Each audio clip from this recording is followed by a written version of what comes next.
सुषमा स्वराज जी से और मोदी जी से ये कहना चाहती हूँ, अगर हो सके मेरे पति की मदद करें और इंडिया के 5 लाख रुपए अगर कुवैत के कोर्ट में पहुंचा दिए जाए तो मेरे पति सुरक्षित आ जाएंगे।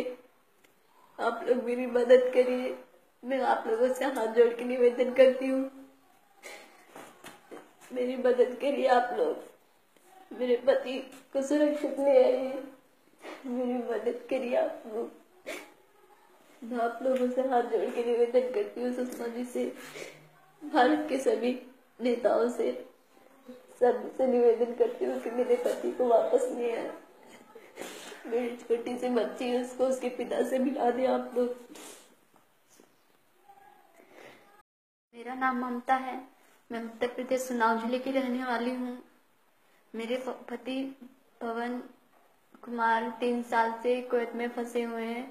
मैंने ये केस सुषमा स्वराज जी तक भी पहुंचाई ये बात, और उनसे मेरी मुलाकात भी हुई, लेकिन वहां से मुझे निराशा ही मिली। वहाँ सुषमा स्वराज जी की मदद से मेरे पति को वहां पर मेरे केस डलवाया सुषमा स्वराज जी ने, और वहां के एम्बेसी ने मेरे पति को केस में मदद की। पर वहां के कोर्ट ने फैसला सुनाया कि वहां के वो केस खारिज कर दिया गया है। 3 बार उनका जो उनका मालिक था वो आया नहीं। नमस्कार दोस्तों, मेरा नाम पवन कुमार है। मैं ग्राम बीघापुर, जिला उन्नाव, उत्तर प्रदेश, हिंदुस्तान का रहने वाला हूं। यहां अरब कंट्री में मुझे 3 साल 7 महीने हो चुके हैं। 2 साल मुझे पूरे हो गए हैं। दिसंबर में 2014 में मैंने एम्बेसी में गया था, तब से लेकर अब तक 2 साल पूरे हो चुके हैं। मेरे अरबी ने मुझे बहुत मारा पीटा था, मुझसे जबरदस्ती दस्तखत करवा लिए थे पगार देने के बहाने से, और हमें पगार नहीं दी और हमसे कहने लगा चुपचाप काम करो, नहीं तो जमीन में जिंदा दफना दूंगा। पगार मांगी तो जान से मार डालूंगा। हम लोग 4 लोग हैं, 3 लोग सब लोग इधर उधर भगे हुए हैं। हम लोग यहाँ छुप छुप कर रह रहे हैं। कभी काम मिल जाता है तो महीना 2 महीना काम कर लेते, फिर बैठना पड़ता है जब काम नहीं रहता।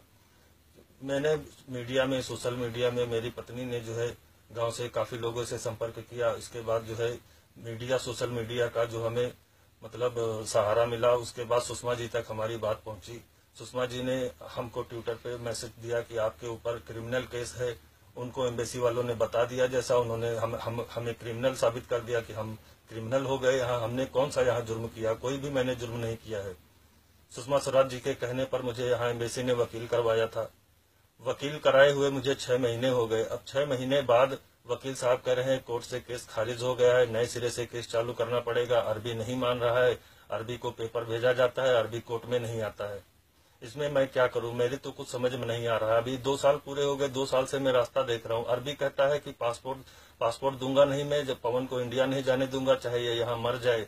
मैं अपने घर का अकेला कमाने वाला हूँ। वो पैसा मांग रहा है 5 लाख रुपए भारत के, यहाँ पे 2300 दिनार मांग रहा है। मैं कहाँ से गरीब आदमी दूं? इतना पैसा मैं कहाँ से दे दूं उसको? यहाँ दाल रोटी जिस तरह चला रहा हूँ, काम मिलता है, कभी नहीं मिलता है। महीना 15 दिन के लिए काम कहीं छुप छुप के मिल जाता है। डर लगता है कहीं पकड़े जाएंगे, कहीं दिक्कत में फंस जाएंगे, यहाँ जेल में डाल देंगे। उसके बाद मेरे घर वालों का क्या होगा? मेरे घर में और कोई कमाने वाला नहीं, मैं अपने घर का अकेला कमाने वाला हूँ। मेरी एक 3 साल की बेटी है, बीबी है, माँ है, 70-72 साल की मेरी माँ की उम्र होगी। उनकी तबीयत ठीक नहीं रहती। मैं यहाँ बहुत टेंशन में रहता हूँ। भारत सरकार से गुजारिश कर रहा हूँ, कैसे भी करके मुझे जल्दी से जल्दी बुलवाया जाए। आप लोग कोशिश करिए, सब लोग मिलकर जो है कैसे भी करके भारत सरकार से गुजारिश करिए। भारत सरकार 5 लाख रुपया दे दे। एक गरीब आदमी की जान बचाने के लिए 5 लाख रुपया भारत सरकार के लिए बहुत बड़ी बात नहीं है। कैसे भी करके जो है मेरी मदद करवाइए। मैं यहाँ कब तक इंतजार करूँ? मैं तो बहुत परेशान हो चुका हूँ। बस मैं रोता नहीं हूँ कि हमारे घर वालों को पता चलेगा कि उसका बेटा भी और रोता है, परेशान है, तो मेरे घर वाले बहुत परेशान हो जाएंगे। माँ की तबीयत ठीक नहीं रहती है। आप लोग कोशिश कीजिए जो है कैसे भी करके